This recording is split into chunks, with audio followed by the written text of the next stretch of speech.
We are go for launch in T minus 10, 9, 8, 7, 6, 5, 4, 3, 2, 1. Liftoff. Destination, the Grace in Space podcast.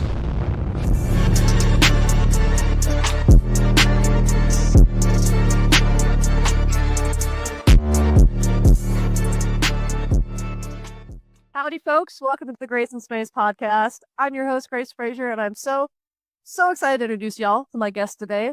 Not only is he a program manager at DARPA, but he is a skydiving instructor, an Antarctic explorer, a sci-fi author, and instead of me babbling on and on about how cool he is, how about I just let him talk about it since he is right here. So, without further ado, Michael/Mikey Nayak, super excited to have you here, man.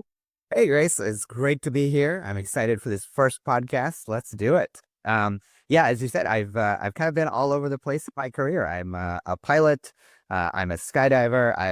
I'm very interested in space research, atmospheric research. I'm both a planetary scientist and aerospace engineer.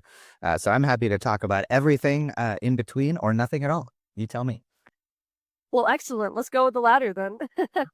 All right. So, being a young engineer myself, I think it is super important to hear where people that you look up to have come from and how they have gotten to where they're at, because I have found that people I ask, they just all have such different journeys. Some people are really conventional and some people are super unconventional, and I love hearing both sides of the spectrum. So I would love to just hear about your journey and how you got to where you're at today. Yeah, absolutely. So, first of all, I think it's a great point about conventional versus non-conventional. For a large part of my career, I've been in the military. I was an officer in the U.S. Air Force. And Oh, very cool. yeah, what you would think of as a very conventional career, right? There's ranks, years, you promote, you move every so many years. But in the middle of that, I think I found a way to be unconventional. And so for young engineers that maybe don't want to follow all the rules, but some of the rules, I think I could tell you a little bit about it. So what I'll say, just big picture is I really think, just because I've had such a randomly interesting career, Right. say that, this guy's three reasons for that I think, which is finding the seams in the system. So that's kind of taking traditional to non-traditional and then sort of coming back if you want to. Finding people who will bet on you. So, mentors of mine who have taken bets on me being not a traditional mold. And then I think it's important to just always bet on yourself. If you want to do something, you should go do it. So 100%. I'll keep those themes in mind as I go through.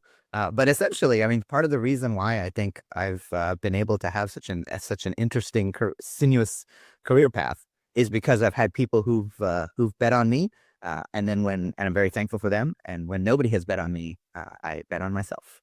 So I started out going to college at Embry-Riddle Aeronautical University to be an aerospace engineer. And really that's what got me started in space. So you're excited about space. I'm excited about space. My first job, coming out of college was working at Kennedy Space Center. So this is back in the days of the Space Shuttle. That's a dream. That's awesome. I know. It was actually really great, to be in your kind of really young 20s. And I held a spanner and, I built solid rocket boosters. I was Oh my gosh. Yeah. That is so cool. But it was also kind of my first look at what you would call traditional, which is that, for example, I would be holding that spanner, I'd be tightening down a bolt, and there would be four people watching me do this. I was the person doing the work. And then, so I first started out working for a contractor, and then I switched to NASA. So on the contractor side, there's the contractor lead, so the engineer that wrote the task. There was a contractor QA, quality engineer. There was the NASA QA. And then there was a photographer who would have me do before, during, and after pictures. And so, so you look at the procedure and you're like, tighten the bolt to 42 inch-pounds. You're like, got it. That's 3 clicks. Nope. No. Hold on. Put the spanner on the bolt. Wait. Picture. Everybody watches. And I torque the bolt. Some more. Wait. Stand there. Take a picture. Everybody says, okay. Then I finish torquing the bolt. It just, it was really interesting. It was really fun. It was super cool. But boy, process was killer, right? And so you can imagine a company like Space, where you can move so much faster by just having less people. So yeah, it was a raise. I'm thrilled to have had the opportunity to build rockets. But then, I thought to myself, I got a job for life. This is going to be great. I'm going to hang out. I'm going to build rockets. But then they closed down the shuttle program. Right. Yeah, all of a sudden, new plan. So, here's sort of my first veer off of it's like, okay, wow, I really just need a stable job. And, there's nothing quite as stable as the government. So I joined the military, which was great. And I've been a pilot my whole life. I love to fly. I'm very enthusiastic about it. I joined the Air Force, though, at a weird time when they wanted less fighter pilots. There's actually never been a time in the Air Force since then. Really? Yeah, they wanted more. They wanted more every year. But I entered at a weird time when they were trying to lose. That's crazy. Okay. Wow. Yeah. So just sometimes external systems. Interesting. The shuttle program, which has been around, Right, is suddenly gone, and I go to be a fighter pilot, and suddenly they don't want new fighter pilots. So they offered me the chance to fly drones, and I did not want to do that. And so luckily, I was able to year over. I said, I've got some aerospace engineering background, and there's a lot of tough problems in space. And so I was able to get some people, again, to bet on me and to leave the flying world and go into space. So I did experimental satellites for the Air Force. So this is the next. Oh, super cool. Yeah. So this was, these are satellites that, may or may not work. So sort of the opposite of what I'd been doing, where we'd been building the shuttle for forever. And, but now everything's new, everything's different. You launch these satellites and they sometimes work the way you think. Sometimes they don't. Sometimes you don't even know what's going on. You just got to scratch your head and try to think and sometimes it's like there's a random line of code in there that you need to change. And so a lot of, experimental work, which is a lot like what you're probably involved in right now, which is, hands-on engineering, right? It's really fun. Oh, yeah. So much about all the ways in which unintended consequences can come home. 100%. Definitely. Yeah. So that was really fun. Got to do some really unique missions for a few years. And in doing so, this is when I was introduced to another mentor of mine, another person who bet on me. And this was Pete Worden. He was the director of the NASA Ames Research Center at the time, former Air Force officer himself, had worked in experimental space himself. And so he said, why don't you come work for me? And the Air Force said, well, we don't want you to go work for NASA. What's the fun in that? I said, right. I think there's a lot of fun in that. But I had to convince him to let me go. And so with a little bit of, again, finding seams in the system, like we talked about, right. To get the Air Force to loan me to NASA for 3 years. So this is my interesting. Okay. Yeah. I make that sound easy, but really, getting a massive bureaucratic enterprise to say, sure, we'll forget about you for 3 years. It's a little difficult. But the catch was, the deal I made was, well, listen, you need more PhDs. They have, and so I'll go away and I'll get my PhD. And just so happens I'll also be working at NASA. So I did 2 jobs at once, which not ideal, but so I got to go get my PhD in planetary science that took a turn away from engineering, but also was still working on engineering at NASA Ames. So had the opportunity to participate in, proposals for missions, to go to Ceres. I worked on Kepler, the Kepler telescope, New Horizons. Wow. On what's now the Roman Space Telescope. Right. That was really fun. And so this is the start of me as an astronomer. So, we're both interested in space. There's building stuff that goes into space, and then there's sort of the thing that the spacecraft does. And that I find was really fun. The spacecraft engineering is really hard, but ultimately you're doing it for a reason. And that reason, at least for NASA, is planetary science and astrophysics. So that's what that is so cool. And I think what's interesting about that science world is I got introduced to this way of thinking, which is you really have to justify why this is the most important problem that we need to see. It's the key thing we don't know. And so at DARPA, I'm always asking that. Every program I put together, the prompt is, how are you going to change the world? How does the world look different after this program? And so this is where I started to learn this sort of idea of big picture thinking. but rooted in engineering, because that's what I've been doing. I've been a bolt turner. Right. I've been a pilot, which is very checklist oriented. I've been doing experimental operations, so now we're leaving the checklist behind. And now we're just, kind of heading out into the big wild unknown of questions we don't know. Right. Well, and I'd have to ask, I mean, when you graduated from college, did you expect to be doing all this different stuff? I mean, were you more expecting to just kind of like be at one company forever? Like, what did you think your future was going to look like? That's a great question. Let me tell you what I thought my future was going to look like. His name was Mike. I still remember this guy. So I was working at Kennedy Space Center. I was part of the solid rocket booster group, and it's a very large group. And I was on second shift because that's when we used to do all this kind of pyrotechnic and explosive installations. And there was this engineer who'd come in, so this is 4 p.m. to midnight, and he would come in every day at 4 p.m. And he kind of smelled like booze, and he didn't see a whole lot. He wouldn't really show up at meetings. He'd sort of like sleep in his cube. Like, man, in my mind, I'm a young engineer. I think I'm a hot shot. I'm like, what is this guy doing? What is Mike doing? Yeah, right. And then one day we had this big problem on the vehicle we were building. And we had this whole engineering change we had to make, and this huge review process that would have taken a long time, would have actually delayed that particular launch. This was that critical. The O-rings, if you remember from very serious, right? So that was in our group, and we didn't mess around with those. And I started to say, like, okay, I got to draft this all up. And in my head, I'm like, all right, I'm going to be an engineer. This is it. And my coworker goes, why don't you talk to Mike first before you like do all that work? I was like, Mike, the guy who's like asleep in the. Okay, fine. So I literally go wake this guy up from his nap, like p.m. And I'm like, Mike, here, I described the problem, and he just goes, STS-86. Like, what? He's like, STS-86, go away. And so, I go into the sort of the files, and I pull out the records for STS-86, and voila, like they had the exact same problem. And so I copied the engineering order. Okay. I didn't need to go to like this material review board, MRB process. It's already been done, already been MRB'd. And the next day, we just implemented the fix and we were off. And I was like, whoa, like Mike saved the program probably like a couple of $1 million in expenses and engineering and all these. Yeah. Not like just by being there. He just remembered that. So in my mind, so that's the shuttle, right? And then toward the end of my time at Kennedy, I was working on the Ares rocket. So this is the Constellation series.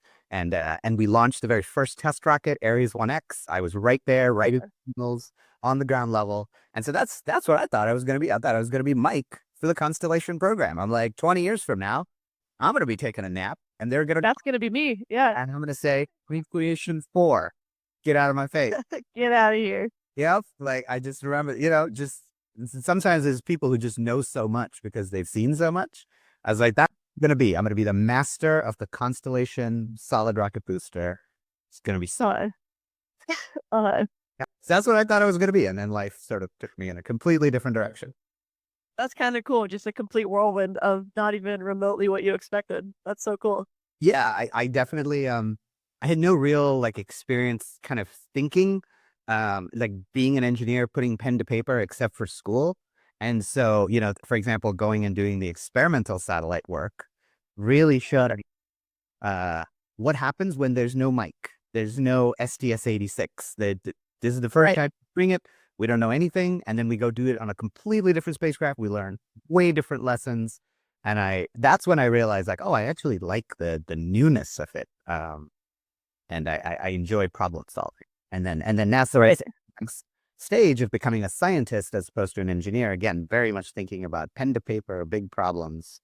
And that's I sort of found my groove, if you will, which I don't think I ever would have found if I just hadn't, me and 20,000 other people at Kennedy hadn't been out of a job because they closed down. Right. Yeah, honestly, I mean, life finds a way. So that's cool. Yeah. Well, that's it. Yeah. It's so going back to my third point is, always bet on yourself. I was like, all right, I'm going to try this. It's going to be new and I'm going to do it. Exactly. That's awesome.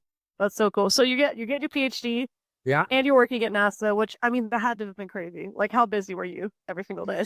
Well, insanely, I went to school at UC Santa Cruz, and NASA is sort of like in the center of the Bay Area. And then I lived in San Francisco because, I just really wanted to live in the city. So I was kind of San Francisco, Mountain View, California, Santa Cruz. That's about like a 2.5 hour round trip. Yeah, right.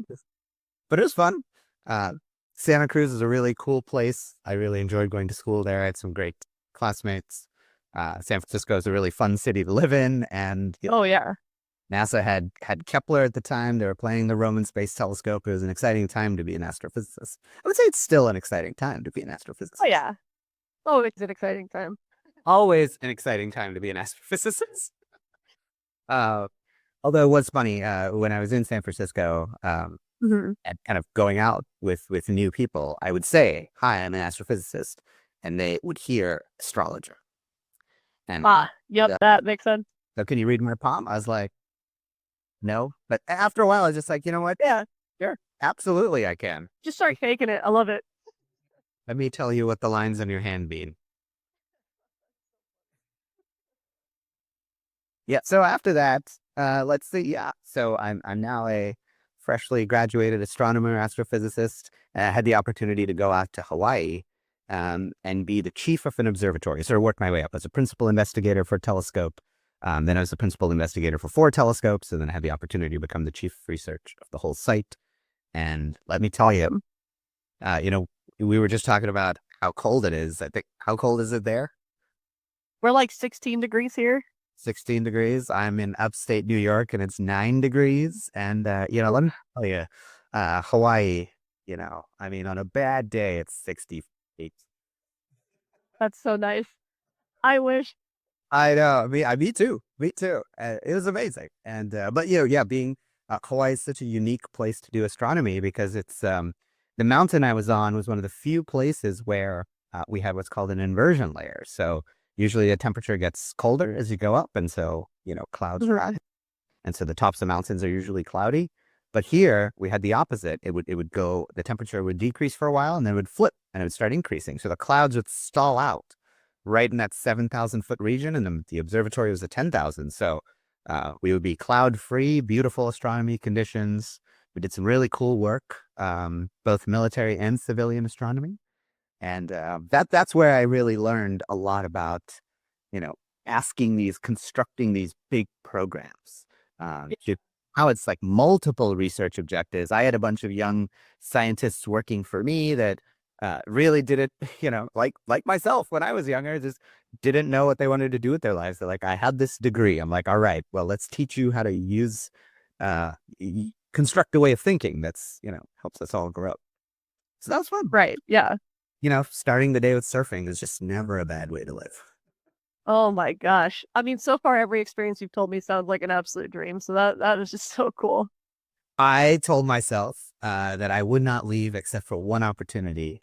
And then that one opportunity came along. But first, Oh man. I got to tell you about, Hawaii, one of the warmest. Okay. And then I ended up becoming a principal investigator for the U.S. Antarctic Program.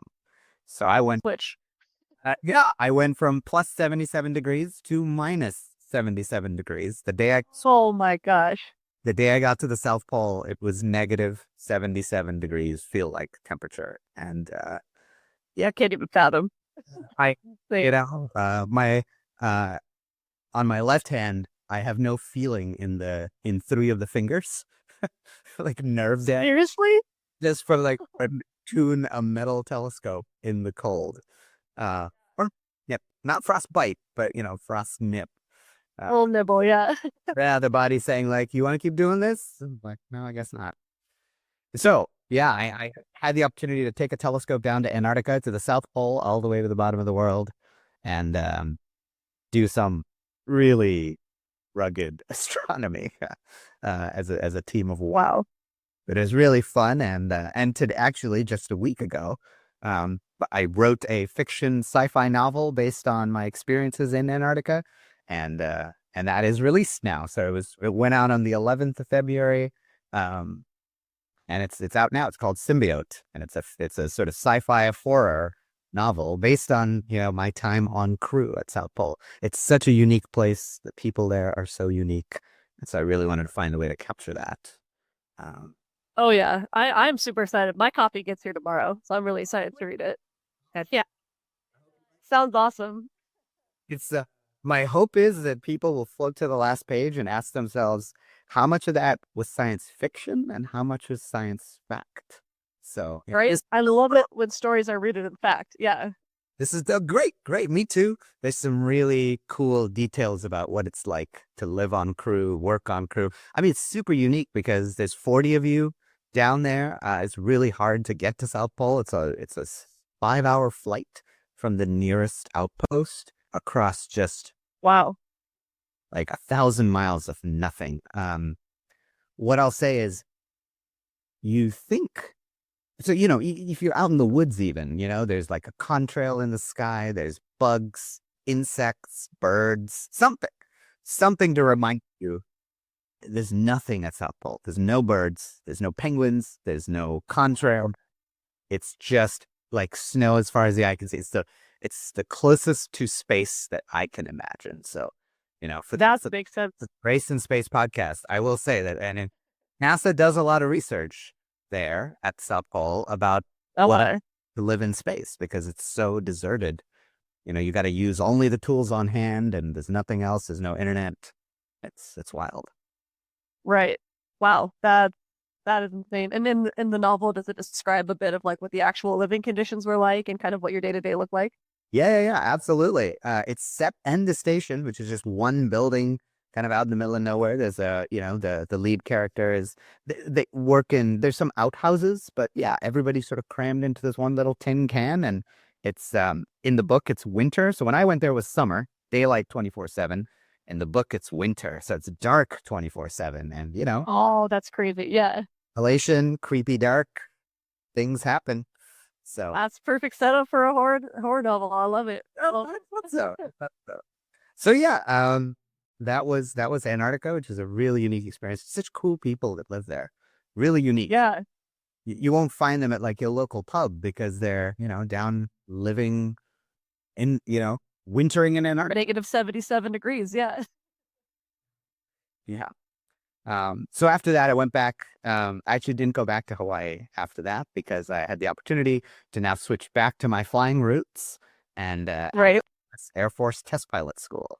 So I went to a year at Edwards Air Force Base, California, flying everything. We flew 50 different kinds of airplanes, fighter jets, Plus. seaplanes, old warbirds from World War II, and everything. No. So really fun. Got to fly a whole bunch of different, incredible. Figure out how to be uncomfortable, almost crash way too many times. Really fun. Oof. Really. What was your favorite to fly? Ooh, there was this incredible seaplane. It's called the HU-16, the Albatross. And this thing is, Ooh, okay. I mean, it's a massive boat. And so we got to take it out to Lake Mead and land behind the Hoover Dam and just, take off from the Hoover Dam. And that was just really fun because it's like half flight experience. And I'm now a seaplane instructor pilot. Like that just stuck with me. It's so much fun flying. That's awesome. I gotta Wow. do this for real. That is so cool. TBS is really interesting. And so after that, I went to a test job. So I started testing F-16s, T-38s, which are sort of the trainer aircraft for the air, how fighter pilots learn to fly in a T-38. And then the T-38's replacement, which is the T-7. So it's still in production. And so part of the initial crew sort of testing out this new airplane, figuring out how to test this new airplane. So F-16s, T-38s, T-7s got to fly a lot in fighter jets, which is a really good time. And also learned, they're pretty small. So there's no bathroom. Yeah. So sometimes you're up there. Sometimes they're up there for 5 hours at a time. And the answer is tactical dehydration. You just nothing in, nothing out. That's. I mean, it makes sense. That sounds tough, though. Yep, I would say that every fighter aircrew is probably dehydrated if they're flying that day. Well, noted. I'm gonna keep an eye out. Yeah, right. Things you don't know. All right, love it. Peek behind the curtain. And so that was sort of the job that I had before my current job of DARPA program manager, and that is it's such a unique job because you're sort of looking across all of science, right? Looking for the newest insights. And so I had this air background, had space background, I had this experimental background, Right. the field experience. And so DARPA is really a place where I've gotten to bring all of that together. So I've got programs in astronomy, programs in parachuting, programs in flying and pilot training, and so that's what's brought everything. But I think what underlines all of that is a love of space. Yeah. Space is hard and it's so cool, and then finding the seams in the system, finding people who bet on you, and then just betting on yourself when no one else will. That's the DARPA life. I mean, that's incredible. It feels like at DARPA, you're working with a lot of dreamers too, a lot of people who are also super motivated to get their ideas out into the world. Absolutely. It's the coolest part, really, is when you find someone that has such an amazing idea and they've pitched it to a bunch of people and people are just like, I don't think that's going to work. And then when you get down into the physics, it's actually, you get to a point where it's like, I don't know if this could work or not. And that's perfect. Right. We should have a DARPA program about it. If we get to a place where it's no longer disbelief, I don't think you can do that, but we get to doubt, like, I don't know if you can do that. Great. Then we Right. Oh, I love it. That is so cool. And so, yeah, DARPA is it's been an inspiration to work here. The people that work here are incredible. The people we work with, really, because now I'm no longer doing the work, right? I come up with the idea. I come up with technical insight. Like, here's a couple of ways in which I think we could solve this. But really, it's, people like you and people like the companies out there working in the space industry, startups that have all the drive and the ideas, and they take it and run, and we just guide them. So that is so cool. That's what I've been doing for the last 3 years is the DARPA PM, imagining that future and then trying to drag it into the present. That is awesome. And so do you think maybe you're at a point where you've kind of found your niche and you want to see yourself doing this for longer? I mean, what do you think the future holds for you? That's a terrific question. When I just was, a week old at DARPA, I remember being in the elevator with my friend Joe, who's another older program manager, not older in age, but older in, tenure. He'd been there longer. And I remember saying, so on every DARPA badge at the bottom, it's this bright, big red date. And that's the date that your badge stops working. And they just say, oh, wow. So every DARPA program manager gets fired at some date because they want the next new ideas, and they don't want you to get comfortable. And they go out there and be motivated to push people to go fast and faster than they even thought possible because my time is up. So I want you to work even faster. Right. And I remember Joe, I was talking to him, I showed him the badge date, and I was like, man, this job seems so cool. I really wish this didn't expire. And Joe said, when you get to that date on the badge, you'll be ready for it to expire. And really, it's an amazing job, but it is nonstop. I can't remember the last time I slept more than 4 hours in a night, but it seems nice. It's a nice thought. It's when you have this limited window in which to make a difference, every moment is precious. They want you. It's part of the model. They want you working as hard as possible, and it's for a limited time. And then, then you go back out in the world. And so, while it's an amazing job, nobody can have it forever. Even the DARPA director leaves, and new directors come in. So every job rotates. So I've got another 1.5 years or so. I've been lucky to be renewed a few times. But after that, I don't know. I have no idea what's next, Grace. I've done a bunch of things. Maybe I'll buy a boat and ride on it, or maybe I'll fly. Maybe go back to space. I don't know. I have no idea. Check back in with me. Well, yeah, I'm excited to hear where it goes. And I mean, shoot, if Symbiote ends on a cliffhanger, I'm gonna need a second one. So, the heads up. Well, you let me know what you think of the first, and maybe I will get fingers crossed. Write a sequel. Heck yeah, That'd be pretty. yeah, I'm looking forward to it. It's out there right now, and I think it's crazy. You can go to Barnes and Noble and type my name, and there's actually a hit. No, literally, I did it a couple days ago. Yep. So, I'm stoked to read it. I hope you enjoy it. It's based on real world experiences. The people down there are so amazing. So hopefully, Yeah, some justice in trying to work in some of the culture of that totally. assignment. Well, that is so cool. I won't take too much more of your time. I did just want to ask kind of one final question. And, no pressure. Pretty good one. If you had to pick one single person that had a huge impact or inspired you to get to where you are today, who would you pick? Ah, I've been very fortunate. I've had a series of mentors who have been very kind with their time and guidance to put me on things that are good for me. I would have to say that one of the people who changed my life the most was probably the guy I mentioned at NASA Ames, Pete Worden. So he was a former Air Force general. So he was literally, right, he'd gone through the entire traditional Air Force system. But he also was an innovator, and he wanted to break things in space. And then he'd become the NASA Ames Center Director. And ironically, before he became the NASA Ames Center Director, he'd actually criticized NASA publicly. He said NASA stands for never a straight answer. And then he put it up as an Ames Center Director. So he had a good understanding of moving quickly and not following traditional paths.